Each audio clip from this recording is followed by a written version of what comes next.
जो विद्यार्थी कक्षा 10 में तथा 2023 के एग्जाम की तैयारी कर रहे हैं यूपी बोर्ड के, आपका जो पेपर है आपका साइंस का, ये आपका 27 आपका फरवरी को आपका पेपर है, आपका मंडे को पड़ेगा। आपका स्कीम वगैरह सबको रिलीज हो गया है।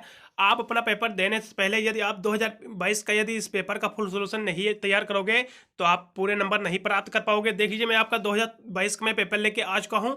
इस पेपर का ये आपका 70 नंबर का पूर्णांक है। इस पेपर के जितने भी प्रश्न आपका फुल सोल्यूशन इसका आपको तैयार कर लेना है। मैं आगे वीडियो में इसका फुल सोल्यूशन दूंगा। बिल्कुल इसका आप सोल्यूशन आपको तैयार करके जाना, तभी आप अपने एग्जाम में आपका 70 नंबर का प्रश्न पत्र आपको यहाँ से या 35 से 40 नंबर आपको बिल्कुल 100% मैं गारंटी लेता हूँ आपके एग्जाम में बिल्कुल इससे आपके फंसने वाले हैं। इसलिए आप इस पेपर का फुल सोल्यूशन भी आपको तैयार करके जाना है। देखिए, मैं आपको ये दिखाया था आपका यूपी बोर्ड का है, आपका क्लास 10th का आपका साइंस का पेपर है, विज्ञान का।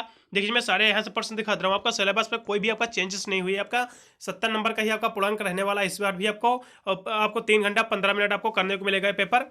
देखिए, आपका मैं सबसे पहले यहाँ से दिखा रहा हूँ। आपका जो पेपर है 3 सेक्शनों में बटा हुआ। मैं सबसे पहले मैं सेक्शन ए के सारे प्रश्न यहाँ से आपको दिखा रहा हूँ। देख लीजिए, यहाँ से मैं आपको दिखा रहा हूँ। पूरा आपको पेपर देख लेना, पहली बार जो पेपर देने जा रहे हो आप। देखिए, आपका जो इसमें आपका पहला प्रश्न जो आपका पूछा गया, देख लीजिए आपका खंड का में जो आपका पहला प्रश्न पूछा गया पार्ट ए में। देखिए, इसमें जो आपके प्रश्न पूछे गए आपके आपके भौतिक विज्ञान से इसमें आपके प्रश्न लिए गए हैं, आपके फिजिक्स से आपके इसमें आपके रिलेटेड प्रश्न है आपके। देखिए, इसमें आपके पहला प्रश्न आपका पूछा गया है, एक गोलीय दर्पण की वक्रता त्रिज्या 30 सेंटीमीटर, तो इसकी फोकस दूरी कितनी होगी ये आपको देख लेना है। देखिए, फोकस दूरी जो होती है वक्रता त्रिज्या की आधी होती है, इसलिए इसका जब 1/2 करोगे यहाँ से, देखिए 30 यहाँ से 2 करोगे जब, तो इसकी जो फोकस दूरी रहेगी आपकी यहाँ से 15 बचेगी। ठीक है, इसकी जो फोकस दूरी यहाँ से 15 हो जाएगी। फिर अगला प्रश्न आप देख लीजिए। अगला प्रश्न फिर इसमें आपका पूछा गया, देख लीजिए ये भी आपका इंपॉर्टेंट प्रश्न देख लीजिए। किसी वस्तु का आभासी सीधा व बड़ा प्रतिबिंब प्राप्त करने के लिए वस्तु को उत्तल लेंस के सामने रखते हैं, तो देख लीजिए लेंस के यानी प्रकाशिक केंद्र तथा प्रथम फोकस दूरी के बीच में। ठीक है, ये आपका चौथा विकल्प इसमें आपका सही है। फिर अगला प्रश्न देख लीजिए। अब फिर अगला प्रश्न से आपका पूछा गया, देख लीजिए आपका वैद्युत ऊर्जा का मात्रक है, वैद्युत ऊर्जा का मात्रक है किलोवाट घंटा है। देखिए, वैद्युत जो ऊर्जा का जो मात्रक है किलोवाट घंटा है, इसलिए यही आपका इसमें का आपका सही है। इसमें कि जितने भी प्रश्न आपको बिल्कुल आपको तैयार कर लेना है 2023 के एग्जाम में। बिल्कुल इसमें से आपके 35-40 नंबर बिल्कुल आपके एग्जाम में यही प्रश्न आपको देखने को मिलेगा आपके 27 फरवरी को, मंडे को। फिर अगला प्रश्न इसमें आपका पूछा गया, देख लीजिए विद्युत धारा का मापन करते हैं, विद्युत धारा को अमीटर में मापते हैं, सबको पता है, इसलिए इसमें का आपका मीटर हो जाएगा। फिर अगला प्रश्न आप देख लीजिए जल्दी से, यही प्रश्न भी आपके इंग्लिश में दिए हुए हैं, फिर मैं सीधे आपके और दिखा दे रहा हूँ। फिर यहाँ से देख लीजिए आपका पूछा गया है, एक अवतल दर्पण के सामने यानी 15 सेंटीमीटर दूरी पर एक वस्तु रखी जाती है, तो यदि दर्पण की फोकस दूरी 30 सेंटीमीटर, तो प्रतिबिंब की स्थिति और पराकृत आपको ज्ञात कर लेना है। ये आपको मिल जाएगा प्रश्न, आपको बिल्कुल आपको इसको भी आपको देख लेना। सीरीज अभी आपको कॉलेज वगैरह में सॉल्व कराया गया होगा। फिर अगला प्रश्न देख लीजिए आपका, श्वेत प्रकाश के विक्षेपण से आप क्या समझते हैं। वेरी वेरी मोस्ट इम्पोर्टेंट आपका प्रश्न है, श्वेत प्रकाश के विक्षेपण से क्या समझते हैं। बिल्कुल इसको आपको तैयार ही कर लेना, बिल्कुल आपके एग्जाम में पूछा जाएगा। तथा आपका यहाँ से देखिए श्वेत प्रकाश के जो वर्ण विक्षेपण से प्राप्त विभिन्न रंगों जो होते हैं, इसके आपको क्रम यहाँ सबको लिख देना है रंगों का। ये अगला प्रश्न देखिए, इसमें आपके 2-2 नंबर के यहाँ से प्रश्न है प्रत्येक आपके। अगला प्रश्न आपका पूछा गया, वैद्युत विभव तथा वैद्युत विभवांतर की परिभाषा से दे देना है। वैद्युत विभव की परिभाषा आपको तैयार कर लेना है, वैद्युत विभवांतर की परिभाषा, दोनों की परिभाषा आपको तैयार कर लेना है। इसके मात्रक सहित आपको इसकी परिभाषा आपको तैयार करना है। फिर अगला प्रश्न आप देख लीजिए, यहाँ से फिर आपके इंग्लिश में यही प्रश्न आपके दिए हुए हैं, फिर सीधे यहाँ से हिंदी में और प्रश्न आपको दिखा दे रहा हूँ। 3 नंबर प्रश्न पे आ चुका हूँ आपका। इसमें आपका जो प्रश्न है आपका पूछा गया, देख लीजिए इसमें आपका जो प्रश्न पूछा गया, दूरदृष्टि दोष क्या है। दूरदृष्टि दोष क्या है, बिल्कुल आपके एग्जाम में प्रश्न पूछा जाएगा। दूरदृष्टि दोष क्या है तथा इसके किस प्रकार संशोधित किया जा सकता है, या फिर ये कह लीजिए आपको दूरदृष्टि दोष क्या है, इसके निवारण हेतु कौन सा लेंस का प्रयोग किया जाता है।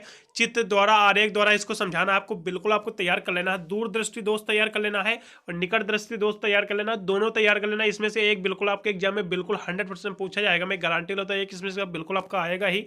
इसमें आपका अथवा करके भी आपका पूछा गया, देख लीजिए एक वस्तु के यहाँ से देख लीजिए आपका 30 सेंटीमीटर फोकस दूरी की किसी ने अभिसारी लेंस के 25 सेंटीमीटर दूरी पर रखा जाता है, तो किरण आरेख खींचकर बनने वाला प्रतिबिंब की स्थिति तथा पराकृत आपको यहाँ से ज्ञात करना है। ये भी आपका 4 नंबर का है। देखिए, यदि आप दूरदृष्टि दोष वाला प्रश्न आपको सॉल्व कर देते हो तो आपको अथवा करने की बिल्कुल भी आवश्यकता नहीं है, इसको आप छोड़ देना इस तरह से। फिर अगला प्रश्न आप देख लीजिए आपका, देखिए यहाँ से आपका पूछा गया, इसमें कि जितने भी प्रश्न सारे आपको उत्तर यहाँ से तैयार कर लेना है। देखिए, यहाँ से एक तार के सिरों के बीच यहाँ से देखिए 1.5 वोल्ट विभवांतर लगने पर यहाँ से देखिए 0.5 एम्पीयर विद्युत धारा प्रवाहित होती है। तो इसकी लंबाई तार की यदि 3 सेंटीमीटर, तो इसके अनुप्रस्थ यानी अनुप्रस्थ काट की जो यहाँ से देखिए ये मीटर है, तो आपको प्रतिरोधकता की यहाँ से गणना आपको कर देना है। फिर अगला प्रश्न देख लीजिए आपका, इसमें भी आपका अथवा करके पूछा गया है। आपका जो 3 प्रतिरोध आपका R1 और R2 तथा R3 पर यानी परस्पर समांतर से जुड़े हैं, तो उसके तुल्य प्रतिरोध के लिए आपको व्यंजक प्राप्त करना 100% आपके एग्जाम में देखने को मिलेगा प्रश्न। बिल्कुल इसको आपको सोल्यूशन इसका तैयार कर लेना है। फिर अब अगला प्रश्न देख लीजिए, इसमें भी सारे प्रश्न भी आपके इंग्लिश में दिए हैं। फिर अगला प्रश्न यहाँ से 4 नंबर पूछा गया, देख लीजिए। नामांकित आरेख यानी खींचकर किसी विद्युत मोटर का सिद्धांत। देख लीजिए विद्युत मोटर बिल्कुल आपके एग्जाम में पूछा जाएगा, आपको 100% आपको लॉन्ग में इसको तैयार कर लेना है। विद्युत मोटर का चित्र आरेख, विद्युत जनित्र, विद्युत मोटर, ये सभी को आपको तैयार कर लेना है। फिर इसमें भी आपका अथवा करके पूछा गया है, ये भी आपको देख लेना है। फिर अगला प्रश्न यहाँ से आपका पूछा गया, देख लीजिए। फिर यहाँ से ये आपका फिजिक्स का आपका खत्म हो गया, भौतिक विज्ञान के मैं सीधे आपके यहाँ से देखिए खंड खा पे आ चुका हूँ। इसमें आपके खंड खा में जो आपके रहते हैं केमिस्ट्री के आपके रहते हैं, रसायन विज्ञान के इसमें आपके प्रश्न रहते हैं। देखिए आपको कौन कौन से प्रश्न इसमें आपका पूछे गए। पहला आपका पूछा गया कार्बन परमाणु की संयोजकता है। कार्बन परमाणु की जो संयोजकता होती है 4 होती है, सबको पता है। फिर अगला प्रश्न आप देख लीजिए, कैल्शियम फास्फोट का सूत्र होता है। कैल्शियम फास्फोट का सूत्र क्या होता है, ये भी आपको देख लेना। कैल्शियम फास्फोट का जो सूत्र होता है CA3PO का 4 का होल्ट, ये आपका सूत्र होता है। 3 नंबर विकल्प इसमें आपका सही है। अगला प्रश्न देख लीजिए, देखिए यहाँ से रासायनिक समीकरण एक दी हुई है, इसमें आपको बताना है ये कौन सी अभिक्रिया है। देखिए इसमें ये जो अभिक्रिया है से दी हुई BaCl2 आपका जलीय है दिया हुआ H2SO4 का। इसमें आपका जो अभिक्रिया ये बन रही है, देखिए इसमें की जो अभिक्रिया है, इसमें आपकी कोई भी अभिक्रिया नहीं है, योगात्मक अभिक्रिया, ये निरात्मक, ये कोई भी इसमें की आपकी अभिक्रिया नहीं। इसमें का आपको जो विकल्प हो जाएगा इनमें से कोई नहीं, आपका चौथा विकल्प इसमें का सही है। फिर अब अगला प्रश्न देख लीजिए। फिर यहाँ से देख लीजिए अगला प्रश्न में आ चुका हूँ, यहाँ से 6 नंबर प्रश्न पे देख लीजिए आपका, इसमें आपका पूछा गया निम्नलिखित रासायनिक समीकरण में ऑक्सीकरण था अपचायक पदार्थों के कारण देते हुए आपको लिखना है। देखिए ऑक्सीकरण और अपचायक जो पदार्थ होते हैं इसको आपको उदाहरण से समीकरण के द्वारा आपको समझा देना है। ये समीकरण आपको दी है, इसमें कौन सा ऑक्सीकरण कौन सा अपचायक है, इसको आपको संतुलित कर देना है। फिर अगला प्रश्न देख लीजिए आपका कास्टिक सोडा था प्लास्टर ऑफ पेरिस को उपयोग आपको लिख देना है। कास्टिक सोडा का उपयोग किसमें किया जाता था, प्लास्टर ऑफ पेरिस का उपयोग किसमें किया जाता है, एक एक उपयोग आपको लिख देना है। फिर अगला प्रश्न देखिए आपका मेंडलीव की आवर्त सारणी की किन्हीं दो दोषों की यहाँ से विशेषता आपको बता देना, उपयोगिता। मेंडलीव की आवर्त सारणी बिल्कुल आपके एग्जाम में पूछा जाएगा, इसको बिल्कुल आप तैयार करोगे। फिर अगला प्रश्न देखिए अगला प्रश्न आपका पूछा गया, देखिए यहाँ से मैं आपको दिखा दे रहा हूँ नंबर। फिर आपका इसमें आपका जो प्रश्न पूछा गया है, विद्युत आपका रासायनिक श्रेणी के किन्हीं दो यानी उपयोग आपको लिख देना। विद्युत रासायनिक श्रेणी जो होती है ये किसे कहते था, इसके 2 उपयोग बिल्कुल आपको एग्जाम में पूछा जाएगा, इसको भी आपको तैयार कर लेना है। फिर अगला प्रश्न देख लीजिए आपके यहाँ से कुछ इसमें आपका दी हुई, देखिए आपका जो 7 नंबर यहाँ से प्रश्न यहाँ से कुछ दी हुई, इस अभिक्रियाओं को आपको पूर्ण करना है।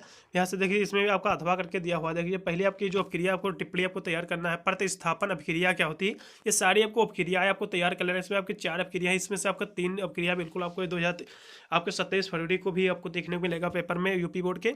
पहले की अभिक्रिया है प्रतिस्थापन अभिक्रिया, सजातीय श्रेणी तथा दहन अभिक्रिया और एस्टीकरण, ये तीनों अभिक्रिया आपको तैयार कर लेना है। बिल्कुल आपको एग्जाम में पूछा जाएगा, एस्टीकरण आपके बिल्कुल पूछा जाएगा और प्रतिस्थापन अभिक्रिया दोनों बिल्कुल आपके एग्जाम में देखने को मिलेगी, इसलिए आपको चारों अभिक्रिया आपको तैयार कर लेना है। देखिए यहाँ से फिर मैं सीधे वहाँ से आपका खंड खा भी समाप्त हो गया, मैं सीधे खंड खा पे आ चुका हूँ। इसमें आपके जो प्रश्न पूछे जाते हैं आपके बायोलॉजी के पूछे जाते हैं, जीव विज्ञान के। देखिए आपका पहला जो इसमें आपका प्रश्न पूछा गया है, क्लोरोफिल यानी क्लोरोफिल जो होता है अवशोषित करता है। क्लोरोफिल जो अवशोषित करता है प्रकाश ऊर्जा को अवशोषित करता है, इसमें से क्या तीसरा विकल्प सही है। अगला प्रश्न देख लीजिए, जैव विकास का सिद्धांत प्रतिपादित करने वाले वैज्ञानिक का क्या नाम है। जैव विकास का जो सिद्धांत जो प्रतिपादित किया था चार्ल्स डार्विन ने किया था, ये सबको पता है। ये पहला वाला इसमें आपका विकल्प सही है। अगला प्रश्न देख लीजिए, मानव में पोषण कैसे मिलता है, यानी मानव में जो भ्रूण को पोषण कैसे मिलता है, सबको पता है कैसे मिलता है। मानव भ्रूण को पोषण कैसे मिलता है, आपका प्लेसेंटा से, ठीक है। इसमें आपका दूसरा विकल्प सही है। फिर अगला प्रश्न आप देख लीजिए, निम्नलिखित में से कौन सा नहीं विषमपोषी नहीं है। निम्नलिखित में से कौन सा विषमपोषी नहीं है, ये आपको देख लेना है। आपका विषमपोषी मतलब होता है आपका जो ना हो, इसमें आपका जो होता है देखिए ये आपका मनी प्लांट हो जाएगा, ठीक है। विषमपोषी नहीं है आपका ये पौधा है एक। फिर अगला प्रश्न आप देख लीजिए, फिर देखिए आपका ये विकल्प आपके प्रश्न आपके सारे समाप्त हो गए। मैं सीधे आपको यहाँ से देख लीजिए, यहाँ से दिखा दे रहा हूँ आपको रिटर्न वाले, आपका डायग्राम क्या है या कहाँ पाया जाता है, बिल्कुल इसको आप तैयार कर लोगे। 2 नंबर का प्रश्न है, डायग्राम क्या था या कहाँ पाया जाता है, इसको आप तैयार कर लेना था। आपका खा नंबर प्रश्न आपका पूछा गया है, आपका पुनर्जनन को उदाहरण देकर आपको समझा देना है, बिल्कुल आपके एग्जाम में पूछा जाएगा। फिर अगला प्रश्न आपका पूछा गया विषमपोषी पोषण क्या है। विषमपोषी पोषण क्या है, इसका एक उदाहरण भी आपको देना है, ये एग्जाम में आपको देखने को मिलेगा, इसको भी आपको तैयार कर लेना है। फिर अगला प्रश्न देख लीजिए, अगला प्रश्न फिर आपका पूछा गया मानव में जो नर यानी जनन तंत्र का एक नामांकित चित्र आपको बना देना है। मानव में यानी नर जनन तंत्र का एक नामांकित चित्र बनाकर आपको तैयार कर लेना है, बिल्कुल आपके एग्जाम में पूछा जाएगा। फिर इसमें आपका अथवा करके भी आपका पूछा जाएगा। देख लीजिए आपका एंजियोस्पर्म यानी पुष्प के स्त्री केसर के अनुदैर्ध्य कार्ड का एक नामांकित आपको चित्र बना देना। आवर्त जीवी पुष्प के जो स्त्री केसर का आपको अनुदैर्ध्य कार्ड का एक नामांकित चित्र आपको बना देना है, बिल्कुल इसको भी आपको तैयार कर लेना, इंपॉर्टेंट प्रश्न है। फिर आपका खा नंबर पे भी आपका पूछा गया, 2 पर है, सबको टिप्पणी लिख देना है, या तीनों को तैयार कर लेना टिप्पणी, बिल्कुल आपके एग्जाम में 100% आपको देखने को मिलेगा। पहला आपकी इसमें आपका टिप्पणी है वक्राण, वो आपका कि इसमें आपको टिप्पणी तैयार करना है। दूसरा भी आपका सौर ऊर्जा की किसे कहते हैं, इसके बाद आपका प्राकृतिक साधन, तीनों के बारे में आपको टिप्पणी तैयार कर लेना, बिल्कुल आपके एग्जाम में देखने को मिलेगा। फिर अथवा केस में भी आपको कुछ टिप्पणियाँ नीचे भी दी हुई हैं, 3 ऊपर वाली टिप्पणी आपको, 3 ही नीचे वाली, दोनों आपको तैयार कर लेना है, बिल्कुल आपके एग्जाम में इसमें से आपकी 4 टिप्पणियाँ बिल्कुल आपके एग्जाम में देखने को मिलेगा। 2023 के भी एग्जाम में आपको 27 आपके फरवरी में आपको बिल्कुल इस पेपर का सोल्यूशन तैयार करोगे तो आपको 40-50 नंबर यही पेपर आपको देवाकर छोड़ेगा, इसलिए आपका इसका फुल सोल्यूशन आपको तैयार कर लेना है। देखिए इसमें आपका पूछा गया आपका वायवीय श्वसन पर भी आपको टिप्पणी तैयार कर लेना है। इसके बाद आपका मानव में हृदय में रुधिर प्रवाह जो होता है इस पर आपको टिप्पणी तैयार कर लेना है। इसके बाद आपका वन प्रबंधन से क्या समझते हैं, कभी कभी पूछ लेता है, इसके बारे में भी आपको टिप्पणी तैयार कर लेना है। फिर अगला प्रश्न देख लीजिए, आपका अगला प्रश्न आपका 12 नंबर प्रश्न आपका पूछा गया है, एक आवर्त जीवी यानी एंजियोस्पर्म पौधे के नर यानी जनन अंगों का यहाँ से वर्णन आपको कर देना है, बिल्कुल आपके एग्जाम में पूछा जाएगा। 100% एग्जाम में बिल्कुल आपको देखने को मिलेगा। आपको 27 फरवरी को बिल्कुल इसको तैयार कर लेना है। फिर अगला प्रश्न देख लीजिए, मानव में लिंग निर्धारण से क्या समझते हैं, विस्तार की व्याख्या, बिल्कुल ये भी आपको देखने को मिलेगा। ये दोनों प्रश्न आपको तैयार कर लेना, बिल्कुल आपके एग्जाम में 27 फरवरी के पेपर में बिल्कुल यही प्रश्न आपको देखने को मिलेगा। देखिए मैंने आपका पूरा पेपर यहाँ से दिखा दिया, आपका है क्लास 10 का, आपका है साइंस का पेपर, आपका विज्ञान का, इस पेपर का आपका फुल सोल्यूशन तैयार कर लेना है और इसी पेपर से आप पास बिल्कुल हो जाओगे, इसलिए इसका फुल सोल्यूशन आपको तैयार कर लेना है। एक भी आपको प्रश्न आपको छोड़ना नहीं है, 100% सभी आपका इंपॉर्टेंट प्रश्न है, इसका फुल सोल्यूशन आपको तैयार कर लेना। मैंने आपके सभी विकल्प वाले प्रश्नों के मैंने उत्तर दे चुका हूँ। आपके जो रिटर्न वाले बचे हुए इसका आपको सीरीज वगैरह नोट्स वगैरह में इसको टिक करके आप तैयार कर लीजिए भाई। ये आपके 40 नंबर यही आपका पेपर आपको दे के छोड़ेगा। मिलता हूँ अन्य वीडियो को, तब तक सभी को thank you for watching this video.